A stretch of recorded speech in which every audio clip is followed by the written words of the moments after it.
gabaday soo qabyaalad ma aha maanta waxaan ogaanay in qabyaaladu ay bismillahir rahmanir rahim السلام عليكم ورحمة الله تعالى وبركاته كلنتو على وناكسن ضمان أخيارتنا شرفت له إيكو حيران شانال كينا بندر ميديا بندر بنادر وشانال الله وتلقى لدول مناياش ضمن الصومالي مركز تيجوغان بندر مركز وحلا شقيسا مساكين تربيبات تيسن وحقوذ كما قيا الله سبحانه وتعالى أيونا كبر يعني عد كستو ظلمان وحقوق كما قن إنه الله سبحانه وتعالى حقه وطوصه صارو انت أكيد ديب كسور دواذا برنامج كيني أسبوع لها أها رنشاك برنامجكينا رنشاك alaaba waxaan ku soo qaadanaa mowduucyada aan isleenahay fi kulli isbuuc kastaba waxyaalaha maalintaas dhacaan oo update-ka u baahan in ummadan loo sheego ayaan ku soo qaadanaa kuwada ugu quruxda badan haddii Allah wada la idmo barnaamijkeena caawa waxaan ku soo qaadan doonaa haddii Allah wada la idmo maxaa u diiday walaalaheena ama odayaasheena siyaasiyiinteena ama oday dhaqameedyadeena inay ka hadlaan mowduucyada maalmahan isbasbaryaacay ee laga sheekeynayay qodobadii la soo saaray inta qolo badan ayaa ka soo horjeesatay qolana way ogolaadeen bal reer banaadir ayagu aragtidooda say tahay insha Allah ta'ala aan falaqayn ku sameyn doonaa waxaan kaloo rabnaa inaan ogaano waa kuma aqooyahanka dhabta ah ee ummadiis wax u tar haddii Allah wada la idmo waxaan ku soo gabagabeynaynaa walaalaha ka tirsan oo isku soo sharaxay gudoomiye waaxid dalka Talyaaniga insha Allah ta'ala intaas barnaamij ayaa idin soo gudbin doona haddii Allah wada la idmo mar kale isku soo noqod wanaagsan iyo barnaamijkii oo tafatiran xaqiiqatan ummad kasta oo dunida ku nool waxay ku gaartaa horumar iyo higsiga mustaqbalka wanaagsan iyadoo ay u istaagaan aqoon-yahanadooda kuwaas oo og dhibaatada haysata ummadooda haddii ay u istaagaan walaalaha aqoon-yahanada ah waxaa kaloo ummadii horumar iyo barwaaqo ku gaartaa markay isu tashato ay gacmaha isqabsadaan ay wax wada qabsadaan talooyinkana wadaagsadaan waxay gaarayaan guul ayay gaarayaan haddaba guusha sidee lagu heli karaa waa maxay guul waa himilo iyo higsi aad leedahay oo aad gaarto haddii aad qofka aad aragto waa guulaysta la yiraahdo waa qof markuu higsi lahaa oo meel uu rabay inuu gaaro oo higsigiisa uu gaaray ama himiladiisa ama hamigiisa waxa ka yeerayay gaara ayaa waxa la yiraahdaa guul haddaba qofka guusha gaaray waxaa hogaamiya hanka uu leeyahay higsigiisa iyo humaaga mustaqbaleed ee qofka uu qofka meel dhigtay haddii qofka higsi uu leeyahay ama uu rabo inuu meel gaaro kale meesha markuu gaaro ayaa la leeyahay hebel guusha wuu gaaray haddaba maanta waxaan idin haynaa walaalaheena ka tirsan reer banaadir aqoon-yahankeena sida shaashadeeda kaga muuqdo maxamed cali sheekhay waa aqoon-yahan Allah subxaanahu wa ta'ala caqli siiyay faham siiyay rabana ummadiisa inuu horumar gaarsiiyo maxamed cali sheekhay iguma cusba idinkuma cusba waad la socotaa inuu yahay aqoon-yahanada reer banaadir farakutiriska ah ee markasta u istaagay inuu reer banaadir aqoontooda ama aqoontiisa ku saacido oo kor u qaado xaqiiqatan professorka wuxuu degan yahay dalka Canada Toronto ayuu degan yahay waxa aad looga daneeyaa uu ka mid yahay haldoorka magaalada degan ee farakutiriska ah ee dadka ay ku faanay ayuu ka tirsan yahay waxaanu haysanaa haldooro oo fara badan ayaynu haysanaa dhammaantood waxay ku kala daadsan yihiin dunida dacaladeeda ay ku kala daadsan yihiin sida walaalkeena maxamed cali sheekhay oo kale ayaa joogo waxaad moodaa in lagu abuuray yani qadiyada reer banaadir in jirkiisa lagu abuuray aad moodaa walaal jaceelka iyo marxabeynta meel kasta oo istaagaba ama meel kasta oo tagaba wuxuu ka dhawaajiyaa inuu yahay halyeyga u soo baxay reer banaadir ayuu markaas ka dhawaajiyaa maanta barnaamijkan aad fiirsanaysaan wuxuu ka qayb galay walaalaha ka tirsanaysa asxaabtiisa ah oo isku soo sharaxay jagada ugu sareysa madaxweynenimada ee dalka Soomaaliya ayuu isu soo sharaxay waxa lagu casuumay inuu kalimadiisa munaasibka uu ka dhiibto haddaba maxamed markuu hadalada uu ka jeedinay ayuu wuxuu ku nuuxsaday oo si doona u istaagay inuu yahay markuu horeysaba mar alla markuu gorfanku istaagay wuxuu meesha ka muujiyay inuu yahay halyey reer banaadir magac reer banaadir sito xaqiiqatan waa loo baahan yahay qofka markastaba inuu hugsado dadku meesha ka soo jeedo inuu hugsado waa muhiimad maxay qabiilka lama diidin ee qabiilada waxa la diiday qabyaalad ayaa la diiday markasta wuxuu ku nuuxnuuxsada anagoo ku hadlaya magaca reer banaadir anagoo ku hadlaya banaadiri xaqiiqatan aad iyo aad ugu faanina walaalkeena jazaakallahu khayr waxa kale idin xasuusinaya walaalkeena maxamed cali sheekhay waa walaalaha walaaltinimada jecel dadka aad u daneeya xataa wuxuu isku tiraagiraya dadka ay markay kala go'aan ama xogaa culays ay soo koro in isku keen walaaltinimada isku soo celiyo waxa leeyahay walaalkeena maxamed cali sheekhay jiro joog ayaan ku leenahay Allah subhanahu wa ta'ala ayaan kaga baryaynaa inuu ku xifdiyo dhamaanna waxaan leeyahay walaalaha reer banaadir ee asoo kale ah inaad isoo saartaan oo masraxyada aad soo istaagtaan oo aad ka hadashaan aad muujisaan aqoontaada iyo kartida aad muujiso ummadda ka dhex muuqata ayaa loo baahan yahay ma ahan inaad meel luuq agashid sida maxamed cali shiiqay oo kale usoo baxdeen ayaan rajeynaya insha allahu tacaala warkii aad kugu dheereynin waxaan dhegeysan doonaa dhowr nuqdo ayaan dhegeysan doonaa haddii allah wadala eedmo walaalkay maxamed cali shiiqay kelmadihii uu ka jeediyey musharaxii walaalka saaxiibkiisa ee madaxweynaha isu soo sharaxay kelmadihiisana waxaa ka mid ahay walaalkiina sida tan ila dhageysta insha allahu tacaala wahagaag waxaan u yeedhayaa nin ka mid ah bulshada Soomaaliyeed ee reer Toronto gaar ahaan banaadiriga in badan wax ka qoray beesha banaadiriga ah waa aqoonyahan ay reer Toronto ku dhaartaan oo ka mid ah haldoorka Soomaaliyeed ee dalkani Canada waxaan filayaa oo jeclahay in aan Dr. Cabdiraxmaan u sheego haldoorka Soomaaliyeed caawa hadlaya marba haday ku taageereen waa taageeradii reer Toronto waa wadataa ila soo dhaweeya Dr. Maxamed Cali Shiiqay Soomaali wixii kara adkiisana goosan kara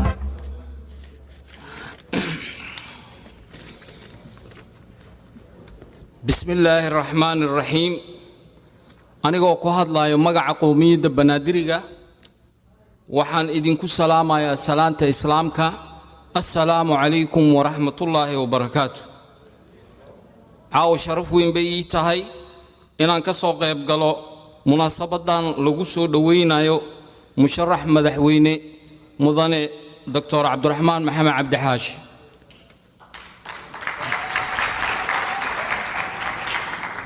marka hore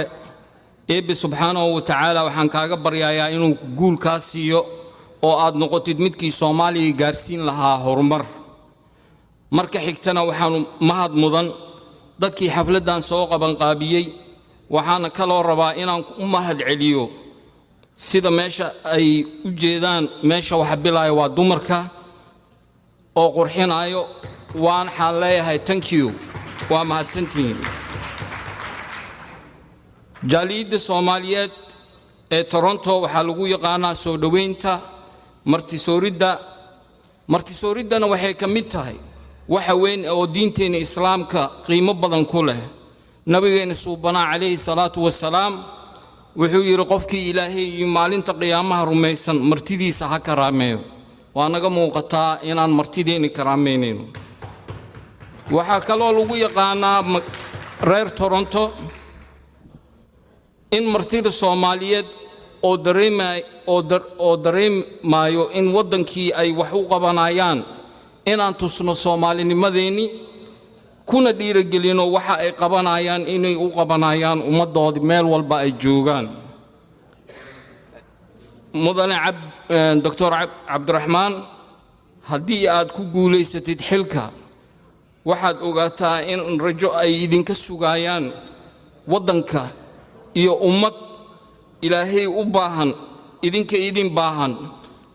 waa duceynay waa habaartanay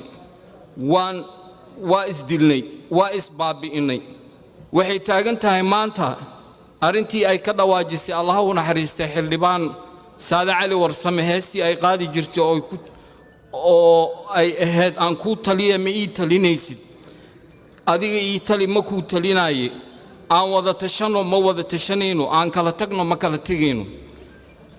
dadow dulinimada waxaana baday soo qabyaalad ma aha maanta waxaan ogaanay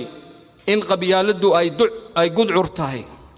waxaanu garanay in midnimadu xoog tahay waxaanu aragnay in kala tagga hoog yahay waxaanu aragnay in qarannimadu ilays tahay mudane Dr. Cabdiraxmaan waxaan baahi weyn u qabnaa oo aan rabnaa inaan aragno madaxda federaalka madaxda goboleedyada iyo xildhibaanada ay gacmaha is haysato iyagoo wax walba ka eegaya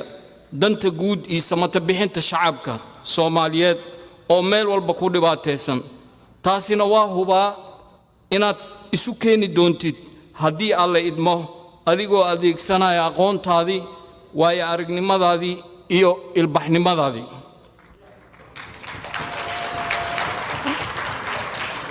waxaan kaloo rabnaa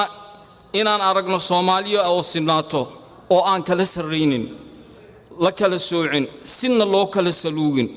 mid sidka bursada iyo midka laga bursadaba midna aysan noqonin Soomaaliya waxay u baahan tahay dawlad ka madax banaan waxyaabaha aanu ku burburinay qarannimadeeni oo ah dulmiga cadaalad darrada heebsooca eexda musuqmaasuqa iyo ammaan la'aanta Soomaaliya waxay u baahan tahay midnimo cadaalad iyo sinaan haddii cadaalad la waayana Soomaaliya ma jirayso waxaan kula dardaarmayaa inaad ka shaqaysid cadaaladda iyo inaad ka shaqaysid midnimada Soomaaliya oo aad isu keentid shantii Soomaaliya waxaan kaaga digayaa inaad garab martid aayadii quraanka Ilaahay wa idha hakamtum bayna an-nas fahkumu bil adli haddaad dad xukumaysaan si cadaalad ku jirto oo xukun mudane Dr. Cabdiraxmaan waxaan rabnaa inaad keento ra'iisul wasaare Banaadiri haddii eebe idmo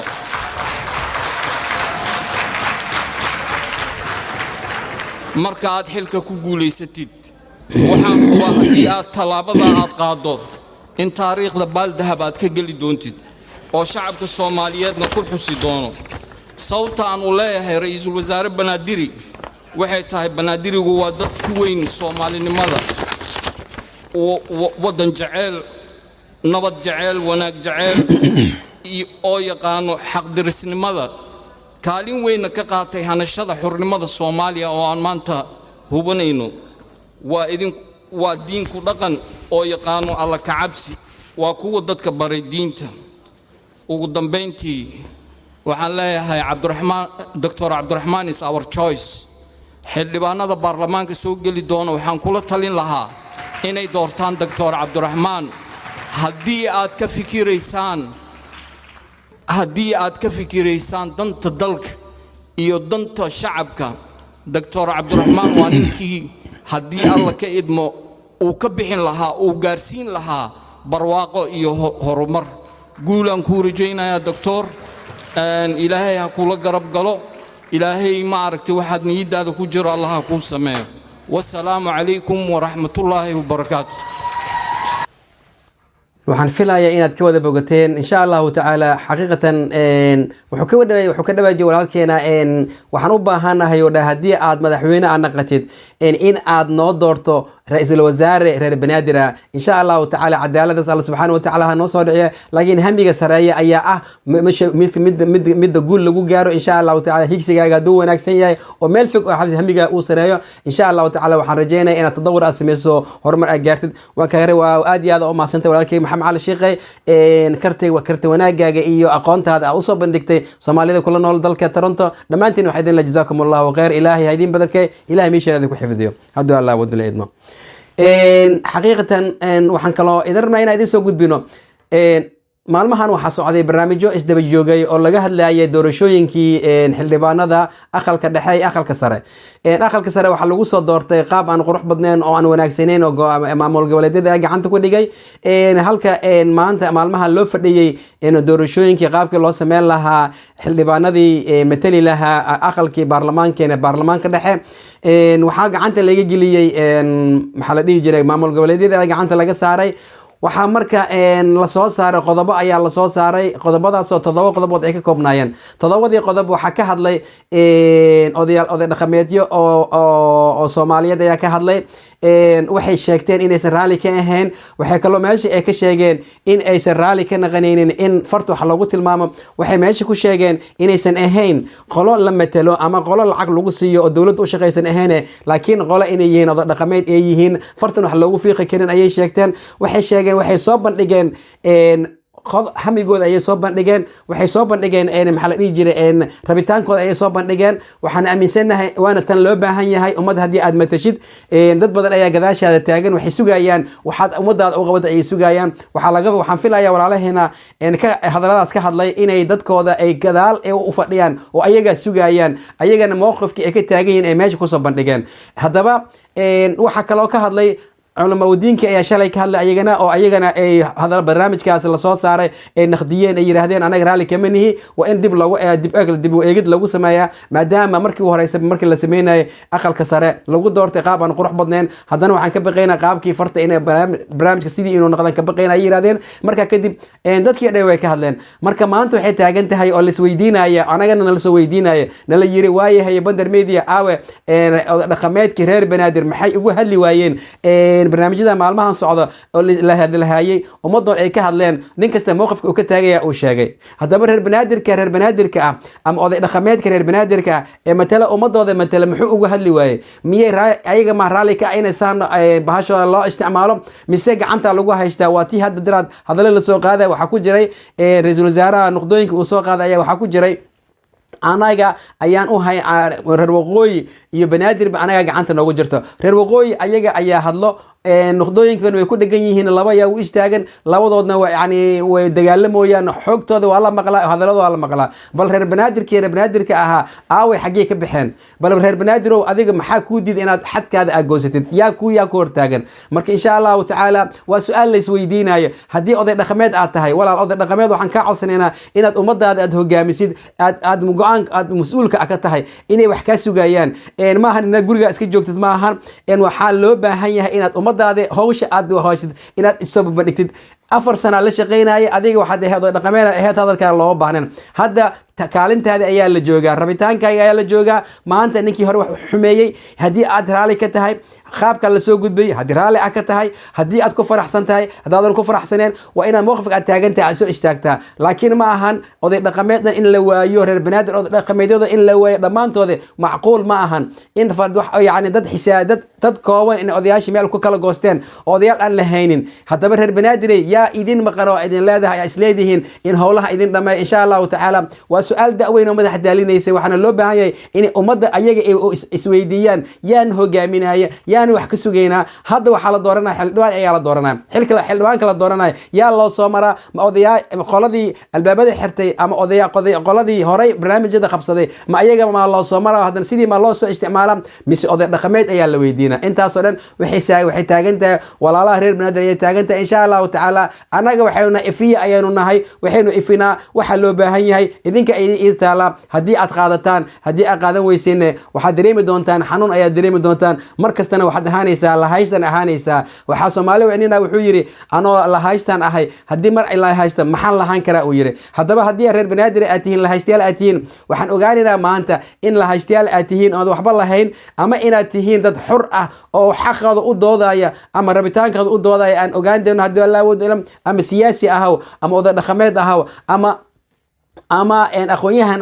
maanta ay idin hor taagan tahay waxa la idinka doonaa inaad qabataan ummadina qabataan insha Allah taala ilaahay aan u baryeena ilaahay reer banaadir inuu